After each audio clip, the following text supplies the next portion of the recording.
Okay. Hello. We're back. We're back. Okay. Yeah, we are back. And we're gonna be doing the second retrospective. For Game Dunk. Uh, I don't know whether we need to introduce ourselves again, Ari. Um, um, but yeah, I'm Aaron, and you're. I'm Ari. Yeah. And yeah, we are gonna do a bit of a retrospective. So we don't have a talk planned at this time. But come back for talks later. We still have four more talks to go. Um, and people are making games, taking part in the prompt game. They're making moves in the Discord at the moment. This isn't a figure of speech. They're literally making like PBTA moves in the Discord at the moment. But also, you're very welcome to come and join us and see what we're doing here right now. We're just gonna do a little bit of a. I think Patty and Lee did a retrospective of some of the games that they couldn't get to in previous game dunks. Just because when they pick games for the showcase, sometimes some games are hard to showcase. Like they might not have like the setup to be able to showcase it effectively. So this is they're thinking about talking about stuff that they missed, but also for us, we haven't been really a part of like showcasing these games. So we thought we'd just have a look back at last year's Game Dunk, and have a look at some of the games that were made last year, and see what we can learn for this year's Game Dunk, right? And just like um, highlight a couple of the games that we thought were interesting, um, and talk about like making games for game jams and like trends for that. I'm just double checking. Yeah, that I have the PDF up. So the first one I thought I would highlight was Words with Fiends, um, which was submitted by Christy R. Freeman last year. What do you remember what last year's theme was? It was The devil, you know. the devil you know. Mhm. And yeah, this one was really interesting. This one caught my eye from last year's Game Dunk, because so a couple of things. Uh, the big thing that like drew me into it was like uh, using like books and words, like using something else as like a randomizer, and like pulling inspiration from game input from something that isn't just like dice or cards, and that is definitely something that I really enjoy seeing in games, and I think it's a really cool thing to be able to do in game jams, where like it pulls you out of your comfort zone.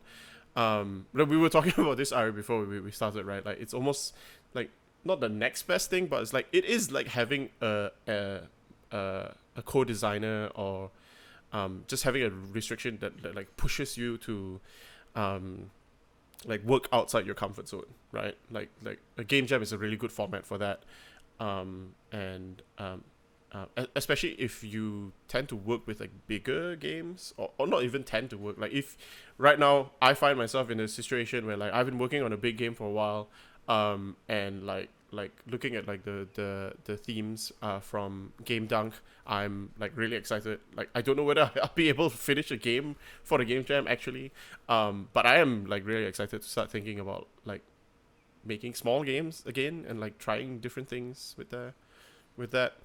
um yeah, so that's kind of why I put the bribe in of like using Uno cards, because yeah, so give me your cards, right? I love card mechanics in games, and I know like the two most accessible, or like approachable ones are just standard playing cards, and tarot decks, because like a lot of people already have access to standard playing cards, and a lot of at least role playing game people have access to tarot decks. Um, and I thought it's like, oh, what's a other common like card game that a lot of us might know, um, that hasn't really been used that much, and so I want to see what people do with Uno cards, or just the idea of like like being able to like match numbers and colors, right? So I'm really, yeah. Show me those games. Show me those Uno games. Like if people can make Y- games with Jenga or like I'm sorry, tumbling block towers, um, then why not Uno? We can make the Hasbro uh connected universe of games. Um, yeah, Ari, do you have any like how I actually we didn't really talk about this, but like what other like experience do you have with like game jams? Oh, I've only joined one actually, but that was like a video. Well, no, it was like a video game and physical game jam. Like there were separate areas in the same school auditorium, and this was a few years back, so there wasn't like a whole lot of widely available on-campus Wi-Fi. So like everyone brought their own portable hotspots, and the signals were totally jammed, and Oh and no one no. could really work. So I remember it reached this point where we had to like actually go off location to find somewhere where we could work. Yeah. So well, And that's like I was yeah, gonna that's a go on, sorry. go on. I was just gonna say like that's the advantage of like making tabletop games. You just need pen and paper. You don't even need the Wi-Fi. Yeah, yeah. So but like that's what stands out to me. But I also remember kind of we were there like doing like trying to figure out these like randomization visuals for like a pseudo rhythm game with like poetic verses in it, and then like a few meters over were like these people like just cutting out like printed card prototypes. Yeah, yeah, it was interesting, and certainly yeah, I think not relying on Wi-Fi could be a useful constraint. Yeah, yeah. Just like you know the oft repeated adage is like restrictions breed creativity, right? And like all progress is made because we either want to be lazier or or like break like certain restrictions on um yeah, so yeah, like I like this like game jams and like restrictions like this for like bringing and like having like strong themes, having all these like additional themes and bribes for like yeah, pulling out something cool like this where you know you're looking at I don't can you see my cursor? Oh, okay, where you are looking at like books and different sorts of like interactions with the world around you for like a game, right? Rather than just like the typical dice and cards. And the other thing I really appreciate about Words with Fiends is that it is very uh very scope appropriate, right? I think that I've learned like not just from like game jams, right? But like it's definitely something that was instilled in me from game jams is just to like control the scope of your projects, right? When you're doing personal projects, you're always like, yeah, I can add more stuff to it. I can do a lot of things, and this game is like just fits on a single page. There's exactly two players. So it allows it like really focuses down on like that interaction like between the summoner and the demon, right? I think there's a lot of games because of the theme, right? Like the devil, you know, there's a lot of games about like making contracts with the devil, that kind of thing. Mhm. And there's a lot of them because of that format.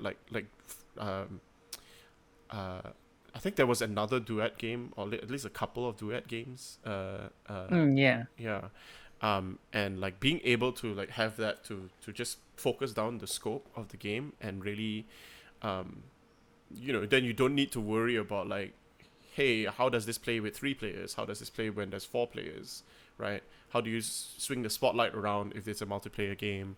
Who do you take turns? All of those kind of considerations like are much easier to deal with when there's only two players, or like there was even a solo game or like two solo games.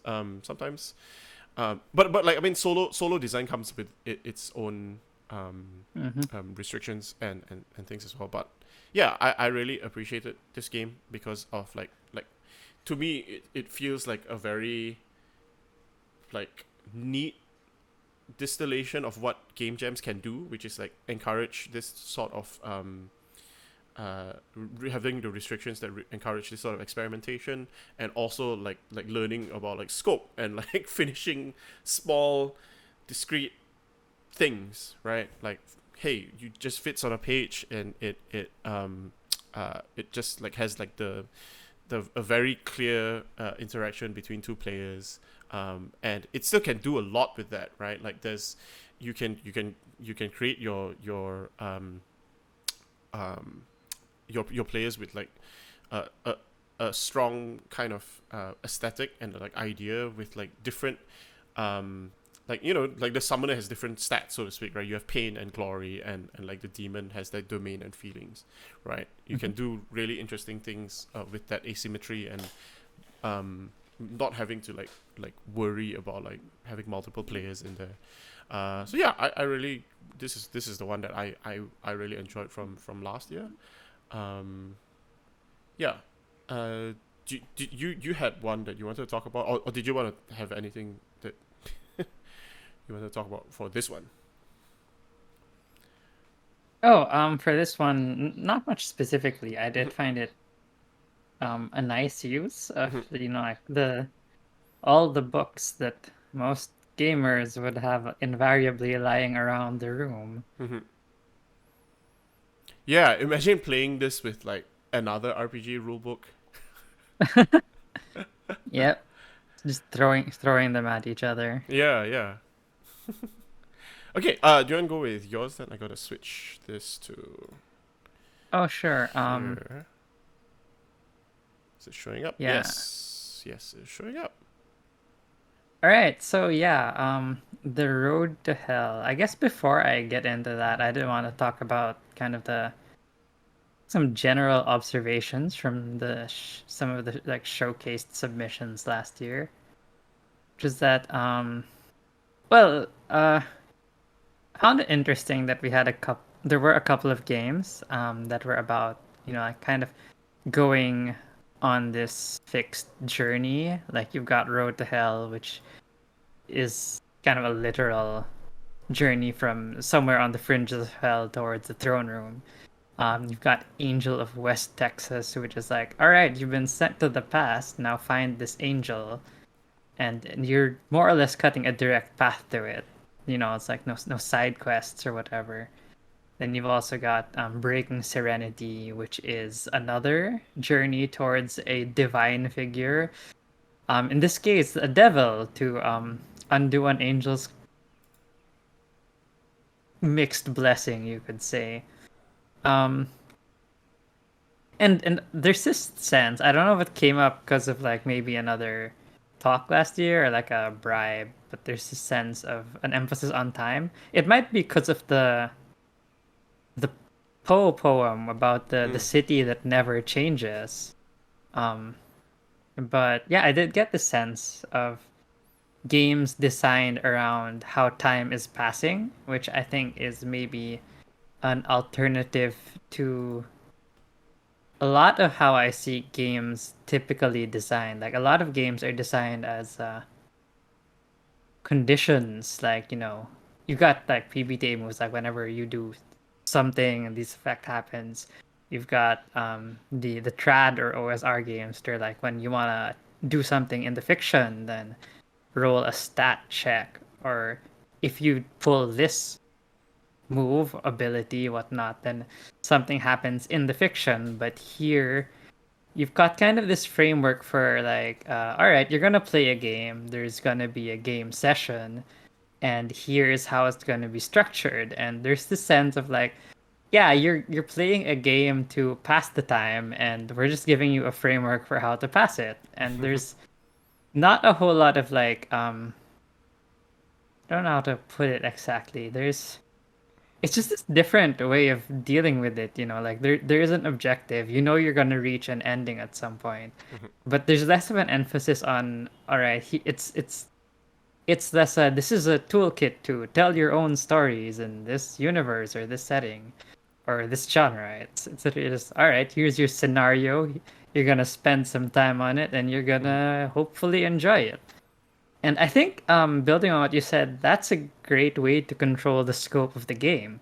Mm-hmm. Um, and I think a lot of these build on the idea of shared in like PBTA games that the game is a conversation, and um, rather than saying, like every time someone says something, trigger, this happens. It's literally like, here are your, like, here's the agenda for this discussion. Now make it happen, which is, like a lot of people look at conversations for the spontaneity and the value out of that. But here we're getting more value out of conversations as they're structured.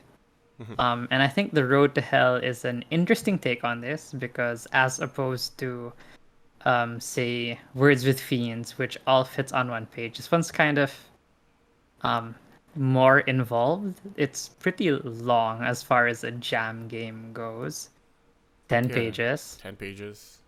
Yeah, but it makes use of well, I have a soft spot for like ambivalence among players.